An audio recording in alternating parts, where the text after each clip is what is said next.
nice to see you. Go ahead and take a seat right there. Thanks. It's so nice to see you again. You too.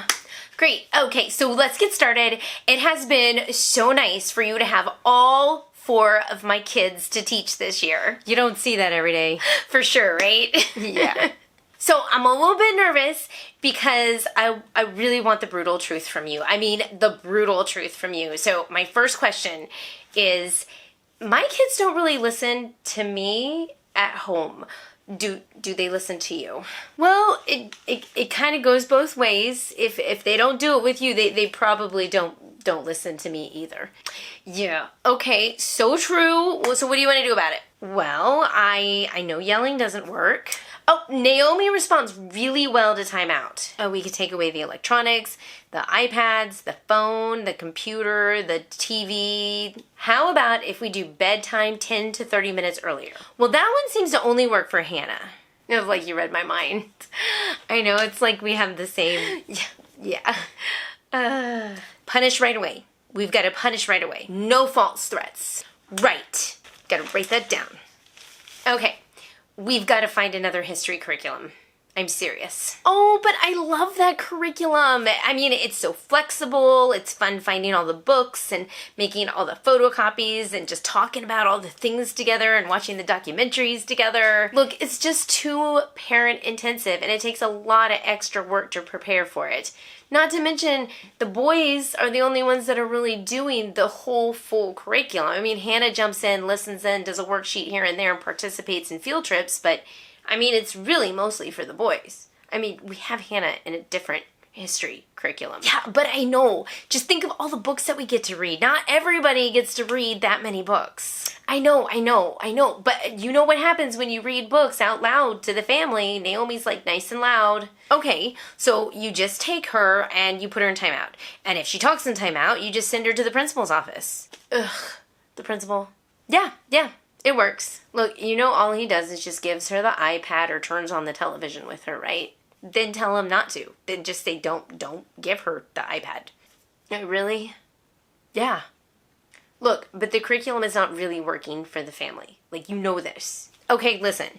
You know we did the Cat 5 with the oldest boy, right? His scores in social sciences and the history was just, it was phenomenal. So we must be doing something right with that curriculum, or that curriculum must be doing something right for our family. Listen, just try finding a new curriculum for history. Okay, well look, I'm not very hopeful, but we'll look. But I really like this curriculum. Okay. I get that, but let's just think here. Do we really have all this extra time to be preparing for this history curriculum? I know you're right. Is it really worth it? Oh, look. Have you asked your students what they think about it? Okay, I'll do that. Next. Puzzles. More puzzles and board games. Okay, you know we have a ton of puzzles and games, right? But they're growing out of the board games. I mean, we have Monopoly, like kid version, and I have a 13-year-old. Look, you go through this every single year at this time, right? You watch all your board game collaborations and start nope, you don't even write them down, you just add them to the Amazon cart. And you never use them. They just kind of sit in the closet and gather dust. Yeah, I do. Do you really think that you're going to commit to playing board games this year? With all the therapies, co-ops? Maybe, yeah, maybe. Also, you want them to get to bed on time? Because you know when you start playing those board games at night after dinner, they kind of go on past their bedtime, and then you lose time. Bedtime. Yeah, okay, I really like my free time. That's something to think about. I mean, think about it. Board games, they cost money. Yeah, but the scholarship pays for the academic ones. Yeah, okay, well, and board games are all academic. Listen, do we have room for more board games and puzzles? Well, the hall closet just completely stacked with board games, and they're leaking down into the bottom stairs closet. Giveaway. Let's give them away. Oh, okay, to our congregation. I mean, people love donations to the congregation. They love donations. Churches love donations. It's like they never get them, right? No, churches never get donations, like, ever. Yeah. right? Never. Nope. Yeah, like totally. It feels great. We start tomorrow. So more puzzles and board games. Got it. Got it. Build that Amazon list, girl. We should do this. We should do this more often, right? Well, it's been great. I mean, well, I think that's all. Well, there is one more thing that I'd like to have a little chit chat about. I have noticed that you have been letting all of our kids on electronics, computers, iPads, iPhones, just a little bit too much. It was just 1 hour after they finished their schoolwork. Yeah, yes.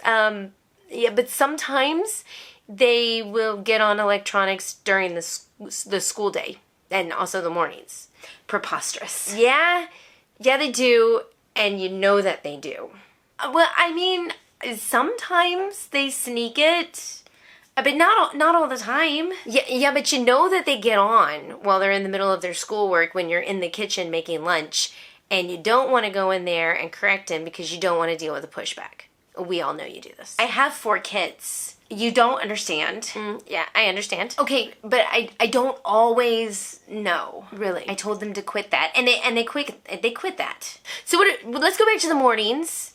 Remember, the principal made it very, very clear to us that there is no computer, no electronics for any of the kids in the morning. He's even told them that. Well, did you? Whatever happened to taking the computer cord away from them at night before you went to bed? Where's the cord?